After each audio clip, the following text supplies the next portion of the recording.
오늘 말씀의 주제는 이데올로기의 굴레에서 벗어나 성령 충만함으로 남북 통일과 평화의 비전을 품자, 이런 제목으로 주제로 함께 오늘 이 말씀을 나누려고 합니다. 다시 한번 좀 말씀드리면 주제는 이데올로기의 굴레로부터 벗어나서 성령 충만함으로 남북 통일과 평화의 비전을 함께 품자 하는 그런 말씀입니다. 코로나19 바이러스로 인해서 비대면 예배가 계속되고 있습니다. 이런 상황을 겪으면서 목회자로서 교회에 대한 진지한 성찰을 하지 않을 수가 없지요. 어떻게 이런 비대면 사회에서 복음을 전파할 수가 있을까? 어떻게 하나님의 몸된 교회의 본질을 이런 어려운 상황에서도 구현할 수 있을까? 이것이 교회를 섬기고 있는 목회자로서 당연한 성찰이며 고민이며 기도의 제목이라 이렇게 생각합니다. 이런 성찰을 제가 몇 주에 걸쳐서 우리 교우들과 함께 나누는데, 오늘은 그 네 번째 시간으로 코로나19 이후 한국교회는 남북 통일과 평화를 구현하는 공동체가 반드시 되어야 한다 하는 그런 주제의 말씀을 나누려고 합니다. 오늘 설교는 굉장히 조심스럽습니다. 왜냐하면 우리 교회 공동체 안에는 보수적인 입장을 가진 교우들도 계시고, 그리고 진보적인 입장을 가진 교우들이 함께 공동체를 이루기 때문에 조심스러워요. 그런데 설교하려는 요지는 무엇인가 하면은, 한국 교회는 이데올로기의 굴레를 벗어던지고 남북 통일, 평화의 논의를 주도적으로 해야 된다 하는 말씀을 드리고 싶은 것입니다. 우리 민족의 중요한 아젠다인 남북 통일, 평화의 문제와 씨름할 때 우리 사회는 한국 교회를 다시 바라보고 기대하게 될 것입니다. 이것이 바로 코로나19 이후 하나님께서 한국 교회에 요구하는 과제이고 한국 교회가 마땅히 감당할 책무라, 이렇게 믿고 오늘 이 말씀을 제가 준비를 했습니다. 우리 가까이 있는 이 백석대학교의 장동민 교수라는 분이 그의 페이스북에 전광훈 소요 사태를 보는 한 전망이라 하는 그런 글을 올렸어요. 글 내용 전부를 동의하는 것은 아니지만은 오늘 말씀과 오늘 말씀의 주제와 연관이 되어서 그 일부분을 여러분들에게 소개해드리면서 말씀을 좀 이어갈까 합니다. 해방 후 산업화 시대를 거치면서 기독교인들은 대한민국 주류사회의 일원이 되었고 그 힘은 극대화되었습니다. 여의도 광장에서 초대형 집회들이 개최되었고, 여러분 잘 아시죠?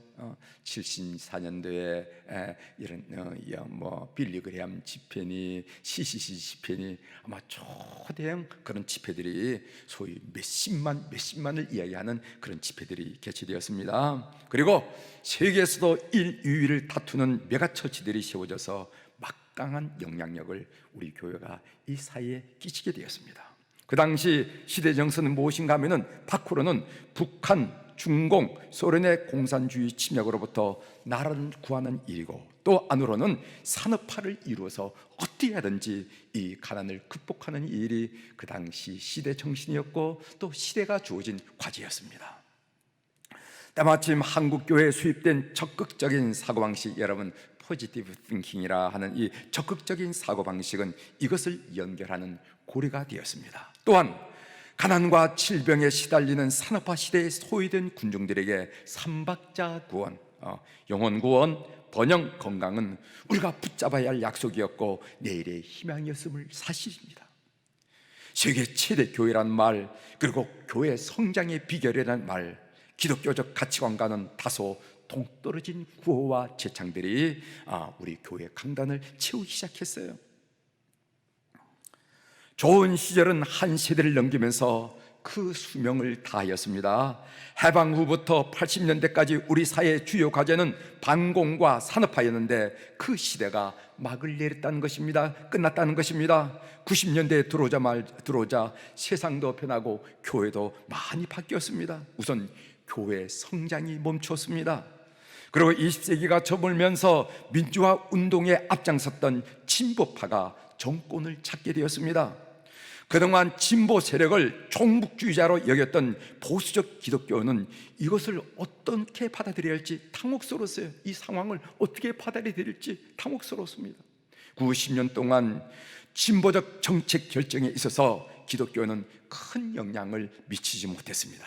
사실 90년대 이후 한국교회는 우리 사회의 주요 아젠다인 양극화 해소 문제, 그리고 한반도 평화통일 문제, 그리고 환경 문제 등에서 지식인 사회에서 소외된 것이 사실입니다. 90년대 이후 한국교회는 여러 방면에서 사회적 영향력을 상실했습니다. 영향을 완전히 상실한 것은 아니지만 60년대, 70년대, 80년대 사회에 끼쳤던 영향력보다 여러 면에서 그 영향력이 감소했다는 것입니다. 두 가지만 지적해보면, 먼저 기독교는 정치적 영역에서 영향력이 감소되었습니다. 해방 후 줄곧 기독교는 정권의 보조를 맞추면서 상생하며 왔습니다. 그러나 보수적 기독교는 70년대, 80년대 시대 정신이었던 민주화 운동에 적극적으로 동참하지 못하므로 90년대 이후 그 대가를 톡톡히 치르고 있습니다. 지식인 세계에서는 기독교가 비난을 받았고, 일반인들에게 있어서는 개신교보다는 천주교를 선호하는 그런 현상이 드러났다는 것을 우리가 알게 됩니다. 여러분들 아직 교황이 방문했을 때 얼마나 천주교인들이 열광하면서 많은 국민들이 그 천주교에 대한 관심을 가졌습니까? 우리가 경험했던 사실입니다. 새롭게 등장한 진보 정권은 한국교회와 줄곧 갈등 관계에 있었습니다. 기억하시죠? 국가보안법 문제, 사립학교법 문제, 과거사 진상규명법 범죄, 언론관계법 등 개혁 입법을 앞두고 하루도 바람잘 날이 없었어요. 또한 과학 분야에서 영향력이 감소되었습니다. 그래서 그 영향력이 감소된 우리 기독교가 반지성적으로 여겨졌다 이 말이죠. 구한말과 일제감정기에 선교사와 한국 기독교인들이 세운 사립학교와 대학들은 근대 과학의 기지로서 그 역할을 톡톡히 담당했습니다. 정말 우리 한국 사회의 근대화를 위해서 너무 혁혁한 공로가 있지요. 해방 후에도 지식인과 학자들 가운데 상당한 비율이 기독교인이었습니다. 문화, 교육, 예술의 전 분야에서 교회가 세속사회를 주도했습니다. 그러다가 1980년 어간에 전후하여 전 세계적으로 진화론에 기반을 둔 세속적 인본주의가 과학의 주류를 차지하면서 기독교는 과학계로부터 소외되기 시작했습니다. 성경의 창조 이야기를 기반으로 지구과학과 생물학을 정립하려는 창조과학은 과학계뿐만 아니라 일반 사회에서도 그것은 종교적 견해에 불과하다라고 평가절하되는 것을 우리가 경험하고 있다는 것이죠. 장동민 교수가 그의 글에서 주장하는 것은 이것입니다. 그것은 한국 교회가 이 사회의 보수 진영과 교회를 같이 하다가 보수 몰락과 더불어 몰락하게 되는 우를 범하지는 말자는 거예요.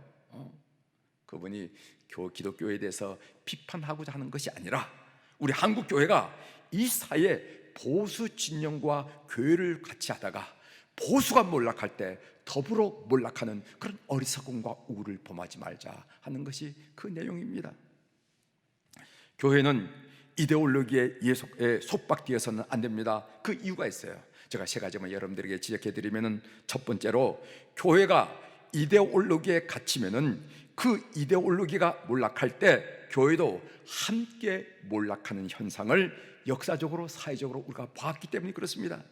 여러분, 나치에 부역했던 독일 교회가 그 예로 들 수 있겠지요. 독일 교회를 2차 대전, 세계대전 후에 나치가 몰락했을 때 독일 교회도 함께 몰락하고 말았습니다.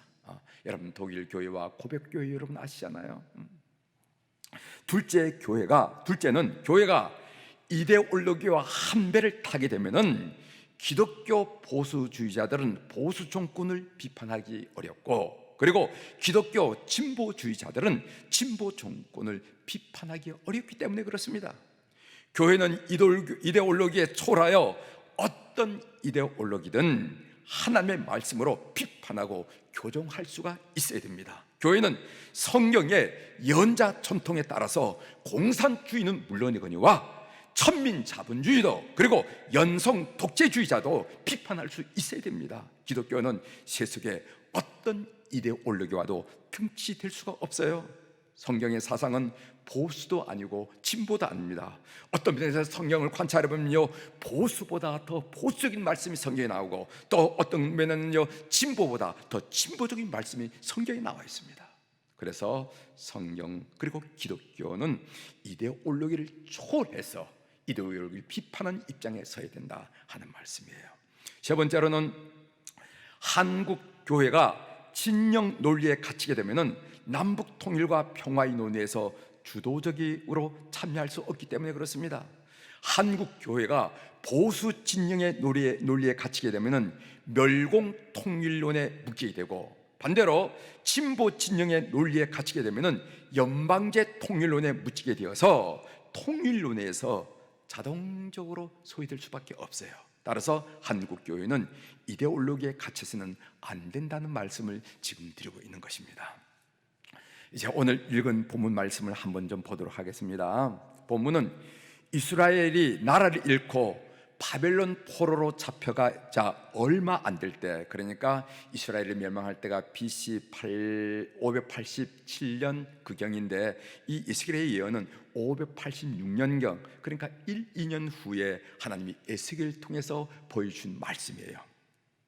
에스겔 37장에는 두 가지 환상이 나옵니다. 여러분들이 너무도 잘 아는 유명한 환상이에요. 하나는 뭐냐면은 마른 뼈 환상이고, 다른 하나는 두 막대기 환상입니다.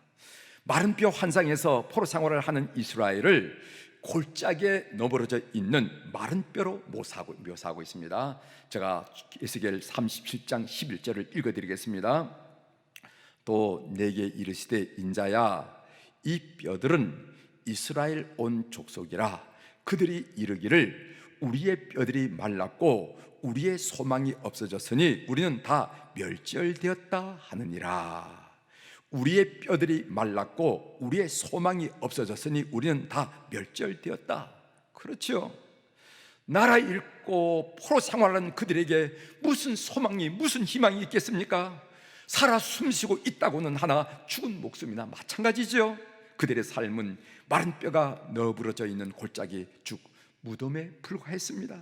무덤이란 살 소망이 사라진 절망의 상태를 표현하고 있는 것이 아니겠습니까? 그러면은 어떻게 이 절망의 무덤을 깨치고 열 것입니까? 하나님께서 이렇게 말씀하셨어요. 에스겔 37장 5절이죠. 이렇게 선포하라고 말씀하셨습니다. 주 여호와께서 이 뼈들에게 이같이 말씀하시기를 내가 생기를 너에게 들어가게 하리니 너희가 살아나리라. 생기를 불어넣으라는 것입니다. 생기는 무엇을 말하는가 하면 성령을 말하는데, 오늘 본문 에스겔 37장 14절에 보면은 내가 또 내 영을 너희 속에 두고 너희가 살아나게 하고, 이렇게 했습니다. 생기를 불어넣는다는 것은 하나님의 영, 성령을 불어넣는 것을 의미한다는 것입니다. 성령의 임하심이 중요한 것입니다. 그래서 성령님이 임하신 결과가 어떻게 되는가 하면은 에스겔 30장 10절에 보면은 이에 내가 그 명령대로 대언하였더니 생기가 그들에게 들어가며 뼈들에게 들어가며 그들이 곧 살아나서 일어나는데 가만히 보니 극히 큰 군대더라. 이렇게 말씀하고 계세요. 이 큰 군대가 바로 온 이스라엘 족속이라 하고 11절에 말씀하고 있는 것을 우리가 보게 됩니다. 그냥 이스라엘 족속이라 이렇게 말씀하지 않고 이스라엘 온 족속이라 이렇게 표현했습니다. 이스라엘 온 족속이라는 표현은 구약에서 사용하는 신학적인 용어인데, 그 말은 무슨 말인가 하면 남유다 왕국과 북이스라엘 왕국의 통일을 의미한다는 것입니다. 통일을 의미한 용어가 이스라엘의 온 족속이라 하는 의미라는 것이죠. 그 다음에서 이어나오는 환상이 있는데 그 유명한 두 막대기 환상이 나옵니다. 오늘 우리가 본문을 읽었죠. 제가 에스겔서 37장 16절 17절을 다시 한번 읽어드리겠습니다.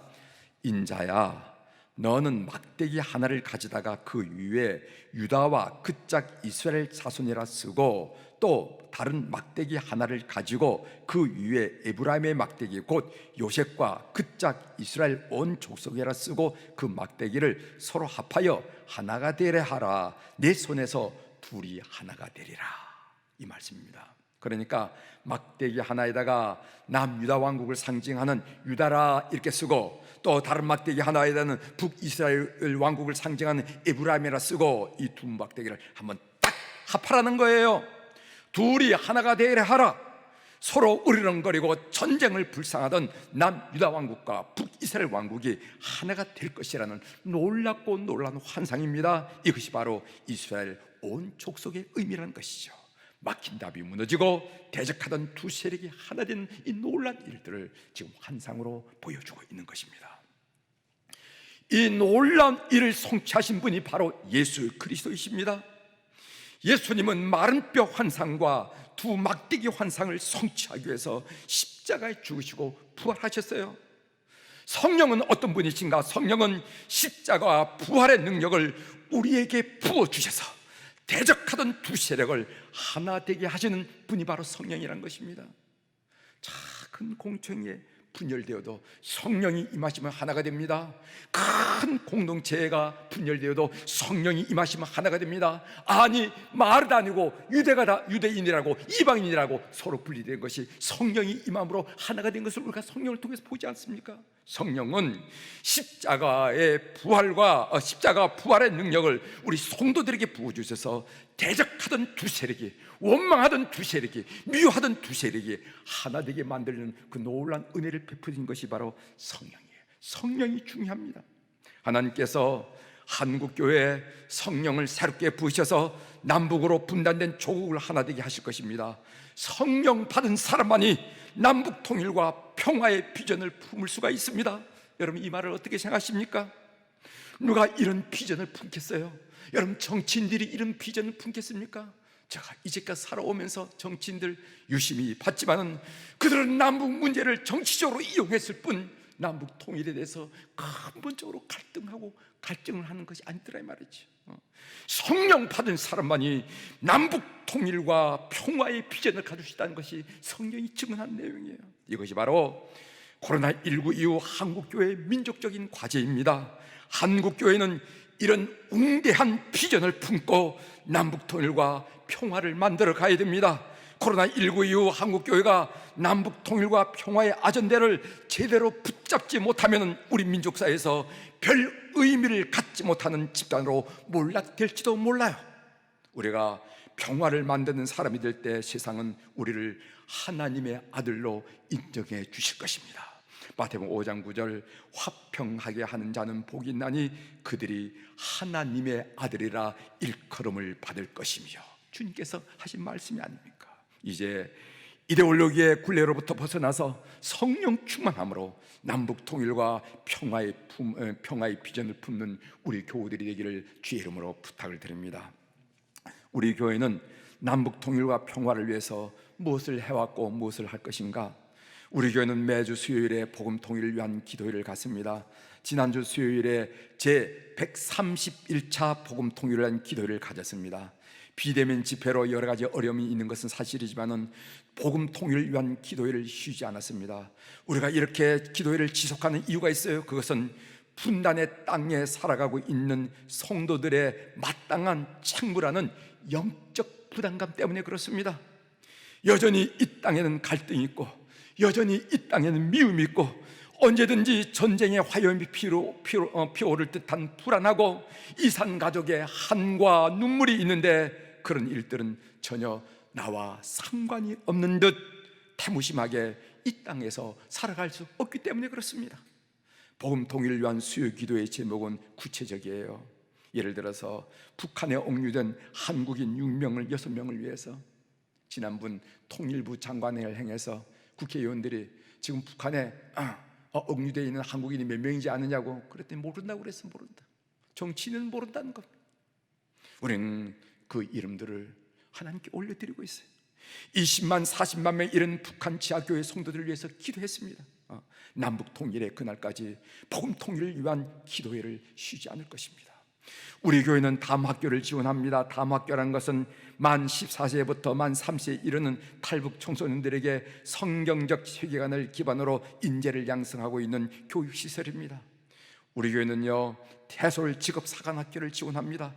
해솔 직업사관학교는 탈북 청소년들이 직업을 가질 수 있도록 산업 설비나 전기 기술 등 실제적인 직업 교육을 통해서 우리나라에 안착할 수 있도록 돕는 기숙형 직업 대안 학교입니다. 그에 우리 교회는 북한 선교위원회를 조직해가지고 어떻게 하든지 참으로 이 복음 통일을 위하여 함께 마음을 모으고 있습니다. 여러분들 함께 이 일이 우리 민족에 주어진 귀한 과제인 것을 알고 참여해 주시길 바랍니다. 이제 한 목사님께서 쓴 한반도 분단을 넘어 이 땅에 하나님 나라가 이루어지게 하옵소서라는 기도문을 국민일보에 게재한 것을 봤는데 몇 구절을 읽어드리고 저 말씀을 마치겠습니다. 주님, 한반도가 평화의 도구가 되기를 기도합니다. 폭약 냄새가 아니라 한반도 남북한 성도들이 드리는 기도의 향기가 삼천리 방방곡곡에 퍼지기를 원합니다. 비무장지대 155마일에 흐르는 지뢰의 강이 용서와 화해의 강물로 변하게 하옵소서. 주님, 하나님 나라의 통일 세대들이 일어나게 하소서. 다음 세대가 하나님의 마음을 품고 통일의 용사가 되기를 기도합니다. 북한의 장마당 세대가 통일 조국에서 복음의 일꾼으로 세워지기를 기도합니다. 북한의 조선소년단과 김일성 사회주의 청년동맹은 여전히 체제 유지를 위해서 세뇌당하고 있습니다. 이들이 통일 시대를 살아갈 하나님의 자녀들이 되기를 기도합니다. 남한 땅의 다음 세대가 복음 안에서 하나님의 크고 놀란 민족의 비밀을 깨닫게 되기를 기도합니다. 나만 생각했던 이기심을 내려놓고 복음의 진정한 의미가 하나님 나라를 세워가는 데 있음을 날마다 확인하게 하옵소서. 디아스포라 한인 2, 3세 가운데 느헤미야와 같은 민족 지도자가 일어나게 하옵소서. 중국 내 탈북 여성들의 자녀들 역시 통일 한국 시대의 중요한 일원으로 세워 주옵소서. 주님, 한국 교회가 깨어 일어나 시대의 사명을 감당케 하소서. 통일은 하나님의 이야기를 담고 있습니다. 이 민족이 분단으로 인한 아픔을 감내하고 있지만 이 속에 엄청난 하나님의 비밀이 있음을 고백합니다. 주께서 분단의 아픔과 눈물의 이야기를 영광의 이야기로 새롭게 하실 것을 믿습니다. 한국교회가 세속주의와 물량주의, 황금만능주의를 회개하고 오직 말씀 위에서 통일을 앞장서 준비하며 성취해가는 하늘의 전령들이 되게 하옵소서. 예수님의 이름으로 기도드립니다. 아멘. 이런 내용이에요. 사랑하는 성도 여러분, 우리 교회는 성령 충만함으로 남과 북 둘이 하나 되는 비전을 품은 공동체가 되기를 위해서 기도해 주십시오. 우리 교회는 동방난 이 땅을 바라보시고 눈물로 기도하시는 주님의 중보 기도사에게 동역하는 공동체가 되기를 기도해 주십시오. 우리 교회는 한국 사회로부터 그래도 교회가 이 민족의 희망이지 라고 칭송을 받는 그런 공동체가 되기 위해서 기도해 주시기를 주의 이름으로 부탁을 드립니다. 기도하시겠습니다.